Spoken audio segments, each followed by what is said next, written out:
Promise करता हूँ कि मैं झूठ नहीं बोलूँगा, लेकिन आप शायद मानेंगे नहीं। तो इसलिए मैं अपनी बात आगे बढ़ाते हुए कहता हूँ कि मैं 3 पार्ट में आपको अपनी छोटी सी जर्नी जस्ट ब्रीफ करूँगा।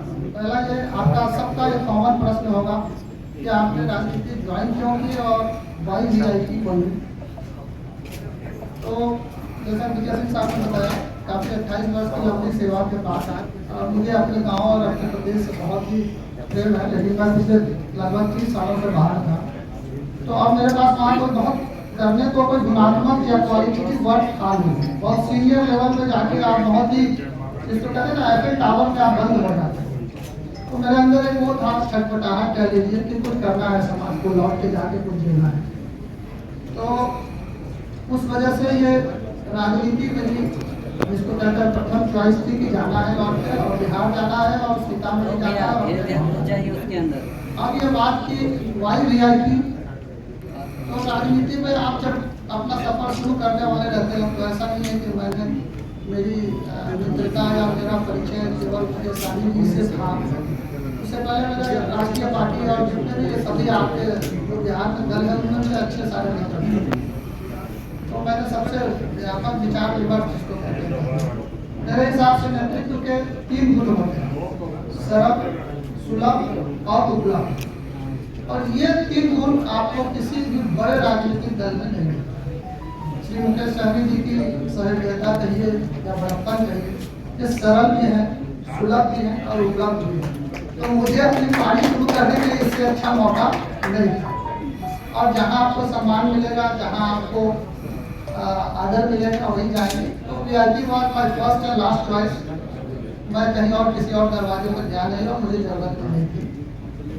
दूसरी वजह कि मैं आया क्यों, उसकी वजह यह है कि बिहार में आप देखते हो, ठीक है, जो सत्यता है वो सत्यता है। हमारा समाज वर्टिकल है, क्लासिफाइड है, वर्टिकल्स में बटा हुआ है। ये इसके नेता है, ये उसके नेता है, उसके नेता है। मैं आपसे पूछता हूँ कि 18% आबादी का कौन सा नेता है, किसकी आवाज है जो आप सुनना चाहते हैं, या कौन है जो उनके बिहार में बात करता है? तो मैं करना चाहता हूँ उनके बिहार में बात। मैं उनकी समस्याएं उठाना चाहता हूँ, मैं उस समाज का वॉइस बनना चाहता हूँ। तो जिस तरह से समय पल्ला श्री मुकेश सहनी जी अपने निषाद समाज के लिए आवाज बन रहे हैं और चाहते हैं कि निषाद समाज उसी सम्मान और उसी ऊंचाई के साथ जीवन व्यतीत करे। तो मैं भी चाहता हूँ कि जो समाज हमारा जो स्ट्रॉन्ग 18% आबादी का हिस्सा है वो मुख्य धारा से छूट न जाए, उसकी आवाज़ भी हर वो फोरम पे उठाई जाए और हर जगह की जाए और हर जगह उनको उचित प्रतिनिधित्व दिलाया जाए जहाँ उनका हक होता है। उसके लिए मुकेश सहनी जी ने ओपन जिसको कहते हैं हर और खुले दिल से स्वागत किया कि आपके विचार अच्छे हैं, आप आइए मेरे साथ, हम सब मिलकर बिहार को सुंदर करेंगे, अपने समाज के लिए काम करेंगे।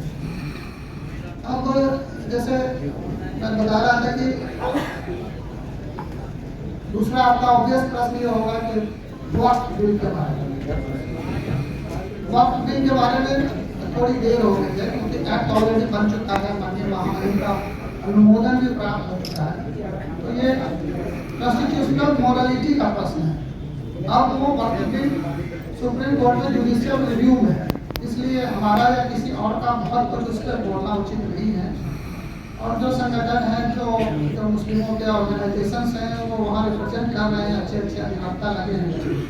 तो आर्टिकल 25 और 26 से जो सरकार ने जो जिसको कहते हैं, जो भी उसके आर्टिकल के इथोस को जो है उसने वायलेट करके और ऐसे भी एक्ट लाया हो, अब सुप्रीम कोर्ट, माननीय सुप्रीम कोर्ट पे हम सबको भरोसा होना चाहिए, वो रिव्यू करेंगे और वो देखेंगे कि ये सस्टेन करता है कि नहीं करता है, और आगे भी आगे देखी जाएगी। लेकिन हाँ, ये जरूर है कि मुस्लिम समाज इस एक्ट से और अपने निजी मामला में दखलंदाजी से क्षुब्ध है, और जो संरक्षण आर्टिकल का था उस संरक्षण के ऊपर उनको अविश्वास पैदा हो गया। तीसरी बात कि